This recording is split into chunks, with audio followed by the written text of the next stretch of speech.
All right, in today's episode, Angus and we're talking about remembering our pitch or remembering our presentations. The last thing that an audience wants to see is somebody reading from some notes or reading from a piece of paper while they're up on stage.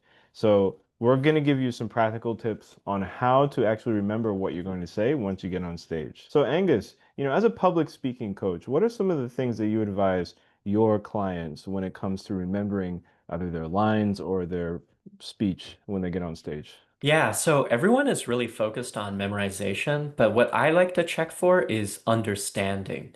Because I find that when people understand their presentations, they have a much easier time memorizing. And also, understanding your presentation fully helps you with things like the Q&A session when people start asking you questions that you may or may not have expected. Mm, So one technique that I like to use to check for understanding is that I like to have my clients break up their presentation into chunks. So each chunk would be one idea. So it wouldn't necessarily be based on slides. You can do this technique in a presentation, or you can do this technique in a speech as well. But you would basically divide up your speech or presentation into ideas.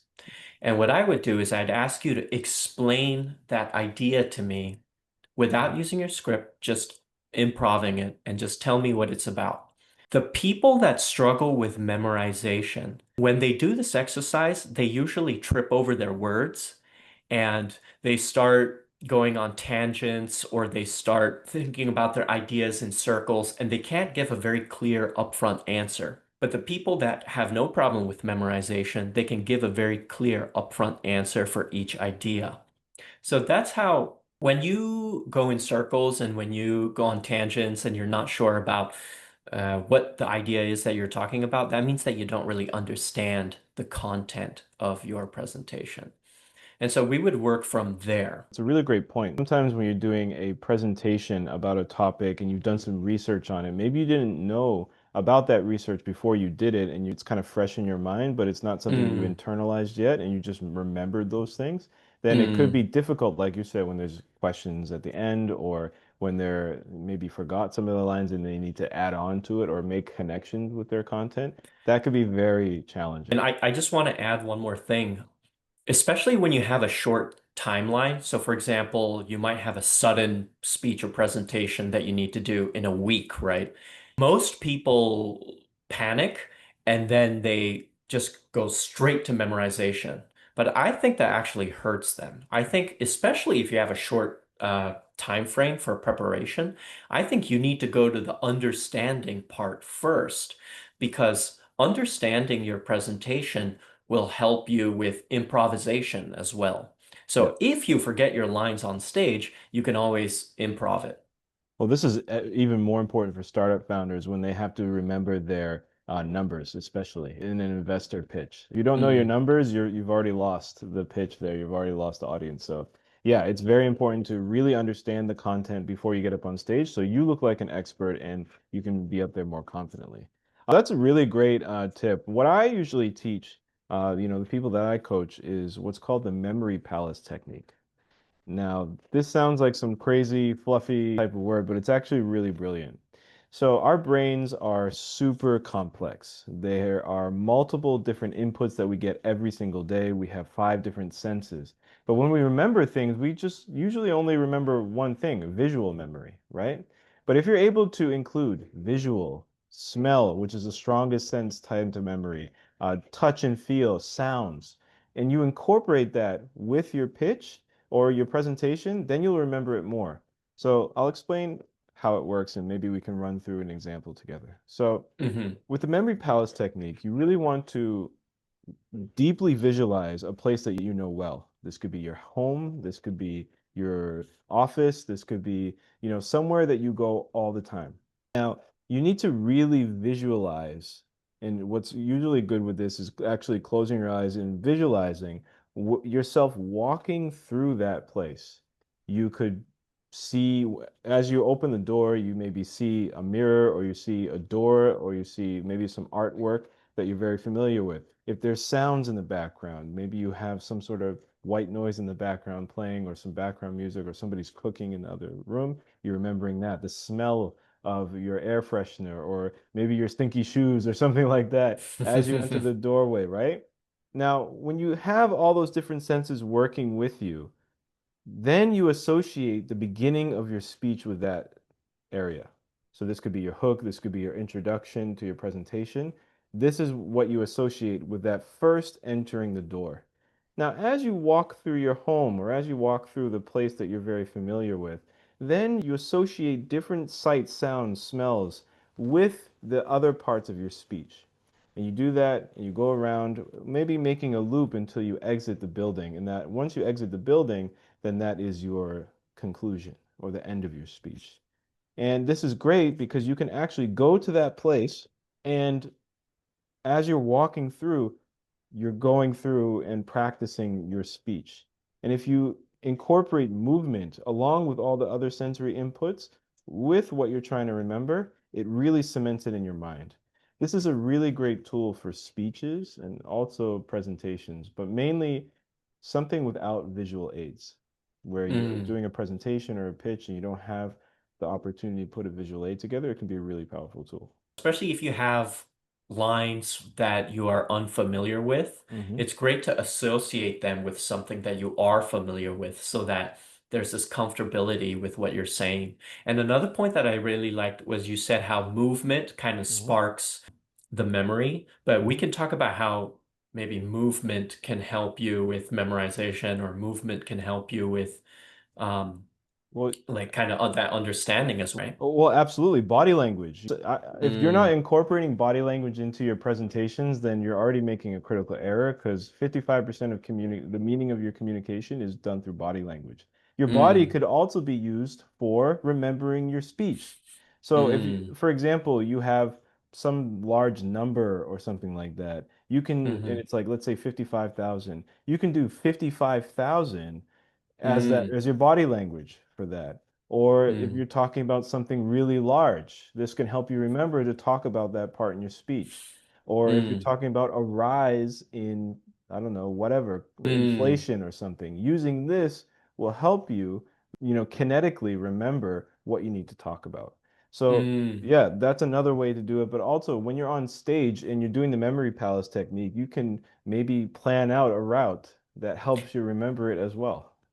Yeah, actually, that's a really good point because I think a lot of presenters feel like they have to stand behind the podium and they have to do everything from there. But, as somebody that, has a history with acting and performing, I would actually advise people to try to move about the stage more. And actually, that movement can help you memorize your lines, right? So Mhm. maybe if you're standing in a certain spot, it would spark your memory to be like, oh yeah, I need to talk about this when I'm Mhm. standing here, right? 100%. If you're just standing still on stage, then I think you're missing a great opportunity to connect with, especially a large audience. Mm, Especially if you're in front of like 100 or 200 or even 1,000 people. Going from one side of the stage to the other will help you make eye contact with them, and we all know how powerful that is. But yeah, hmm so let's talk about visual aids and how they can mm. help with remembering our speech as well. What are some tips that you have when people have an actual presentation that they need to use? Yeah, so visual, it's obviously important to keep your visual aids simple and not, um, bombard it with text. Hmm. But, that's usually we give that note for the sake of the audience to make sure that they don't get overwhelmed. But Hmm. actually, that helps you as well Hmm. because you can use your visuals to help you remember what you need to say. And if you have a lot of text on there, it's actually very difficult. It doesn't serve that purpose. Hmm. But let's say you need to remember a number, hey, 55,000 or whatever, Hmm. right? You can actually just put that number on your slide, 55,000. Yep. Yeah. Absolutely.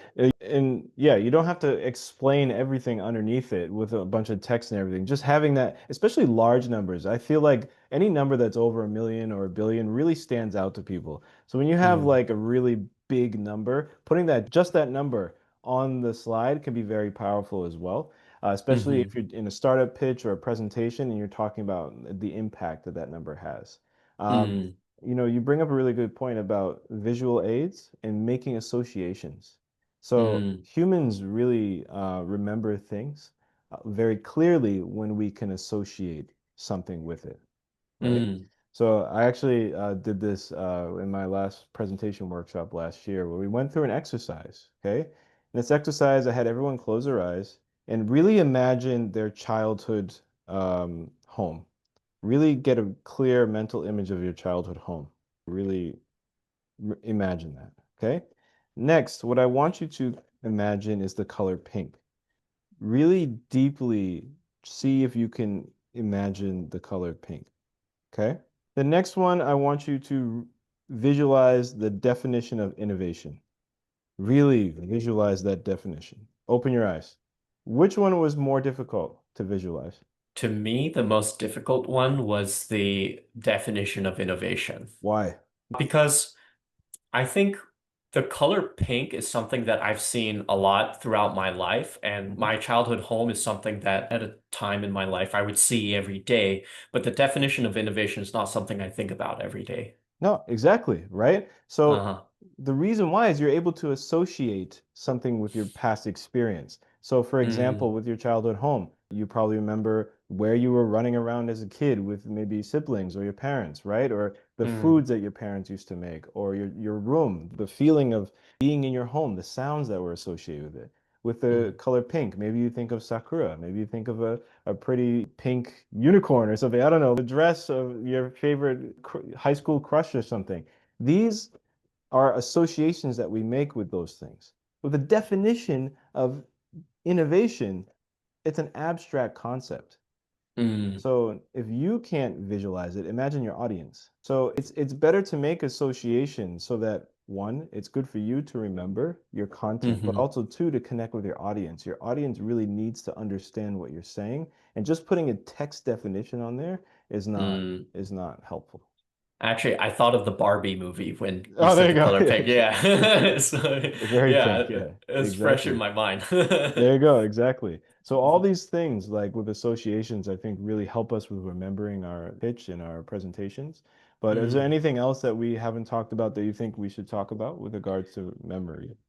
Yeah, well, I think we've covered quite a lot, but I think for maybe some of our future videos, I definitely want to talk about movement and maybe get deeper into that because I think movement, we had our talk about body language, but I think there's some more areas about movement that are left unexplored. Like today we talked about how movement connects with memorization. And yeah, I think it's something that is really an underrated part of performing. Absolutely. I 100% agree. And the more movement on stage, I think the more engaged people will be. Just we don't want to be doing jumping jacks or crazy things on there. Exactly. Well, this has been another episode of the Speak Up, Scale Up podcast. Tune in next week where we'll have another video for you about presentations.